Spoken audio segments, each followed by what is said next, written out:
நெய் சாப்பிட்றது நல்லதா?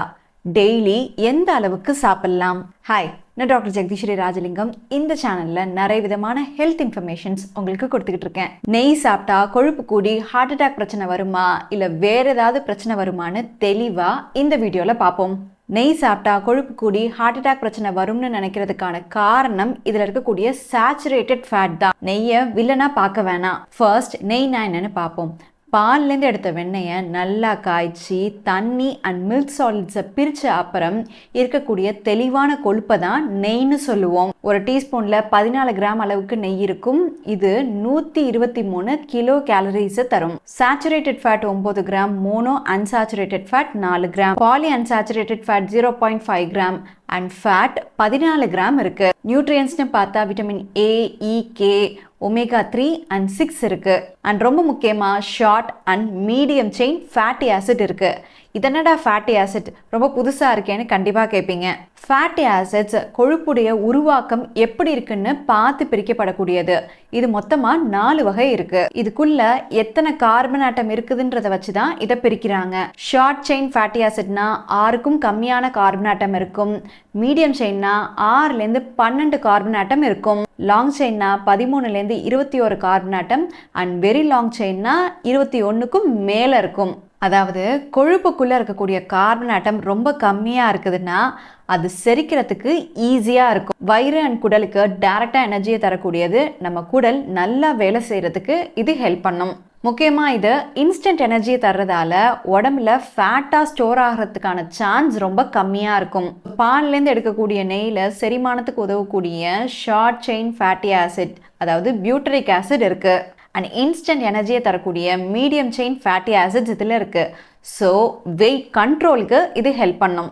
அடுத்ததா நெய் சாப்பிட்டா கொலஸ்ட்ரால் கூடுமான்னு பார்ப்போம். எந்த ஒரு தனி உணவோ உங்களுடைய கொலஸ்ட்ரால் இல்லைன்னா அதிக உடல் எடையை கூட்டாது. நெய்யை அளவோட 1லேருந்து 2 டீஸ்பூன் அளவுக்கு எடுத்துக்கலாம். இந்த 1-2 டீஸ்பூனில் எந்த ஒரு பாதிப்பும் இருக்காது. நெய்யில் சேச்சுரேட்டட் ஃபேட் இருக்குது. இதுதான் பேட் கொலஸ்ட்ராலை அதிகமாக்கிடுமோன்னு பயத்தை ஏற்படுத்தும். ஸோ இங்கே அளவு தான் முக்கியம். அதே போல் ஹெச்டிஎல், அதாவது குட் கொலஸ்ட்ராலை இன்க்ரீஸ் பண்ணவும் இது உதவும். எப்போவும் நீங்கள் நினைப்பு வச்சுக்க வேண்டியது, பேலன்ஸ்டாக சாப்பிட்றப்போ இது எந்த ப்ராப்ளமையும் உண்டு பண்ணாது.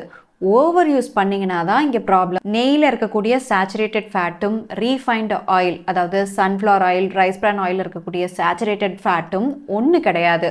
ரீஃபைண்ட் ஆயிலுடைய செல்ஃப் லைஃப்பை கூட்டுறதுக்காக பார்ஷலி ஹைட்ரஜனேஷன் ப்ராசஸ் செய்வாங்க.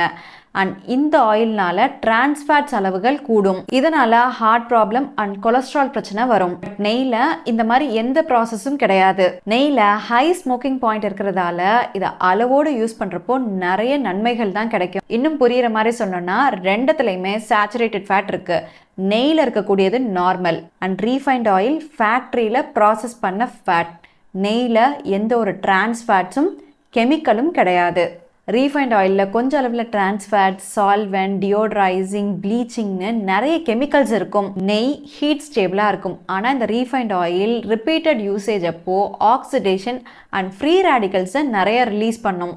ஸோ இந்த ஃப்ரீ ரேடிக்கல்ஸ் தான் எல்டிஎல் டேமேஜை உண்டு பண்ணும். நெய்யை நீங்கள் அளவோடு எடுத்திங்கன்னா அது குட் கொலஸ்ட்ரால் அதிகமாகிறதுக்கு சப்போர்ட் பண்ணும். ஆனால் ரீஃபைண்ட் ஆயில் எடுத்திங்கன்னா அது இன்ஃப்ளமேஷன் அண்ட் ரத்த நாளங்களில் பிளாக் ஃபார்மேஷனை உண்டு பண்ணும். ஸோ இந்த காரணத்தால் தான் நம்ம கோல்ட் ப்ரெஸ்ட் ஆயில், அதாவது செக்கில் ஆட்டின எண்ணெயை ப்ரிஃபர் பண்ணுறோம். உங்கள் உடம்புல கெட்ட கொழுப்புகள் உருவாகவும் அதிகமாகிறதுக்கான மெயின் காரணமாக இருக்கிறது என்னன்னு அடுத்து பார்ப்போம். எந்த ஒரு உடல் உழைப்பும் இல்லாமல் உங்கள் உணவில் ஜாஸ்தியான சுகர் அண்ட் கார்ப்ஸை எடுக்கிறப்ப தான் உங்களுக்கு கொலஸ்ட்ரால் பிரச்சனை வரும். நெய் சாப்பிட்றப்போ யாரெல்லாம் கேர்ஃபுல்லாக இருக்கணும்னு அடுத்து பார்ப்போம். ஏற்கனவே ஹார்ட் ப்ராப்ளம் இருந்தால், கொலஸ்ட்ரால் ரொம்ப ஹையாக இருந்தால், டயபெட்டிஸ் அண்ட் ஒபிசிட்டி இருந்தால், ஏற்கனவே ஃபேமிலி ஹிஸ்ட்ரியிலேயே கொலஸ்ட்ரால் இருக்குதுன்னா இதை கம்ப்ளீட்டாக அவாய்ட் பண்ண வேணாம். உங்கள் டாக்டர் அட்வைஸோட அளவோடு எடுக்கிறது நல்லது.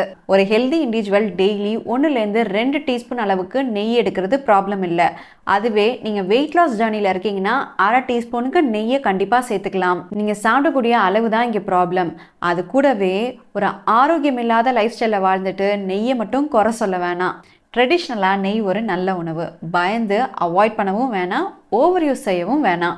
ஸோ உங்கள் டவுட்ஸை கமெண்ட் செக்ஷனில் சொல்லிவிட்டு இந்த வீடியோ பிடிச்சிருந்ததுன்னா லைக் அண்ட் ஷேர் பண்ணுங்கள். இன்னும் ஒரு சூப்பரான இன்ட்ரெஸ்டிங்கான இன்ஃபர்மேஷனோட அடுத்த வீடியோவில் பார்ப்போம். பாய்.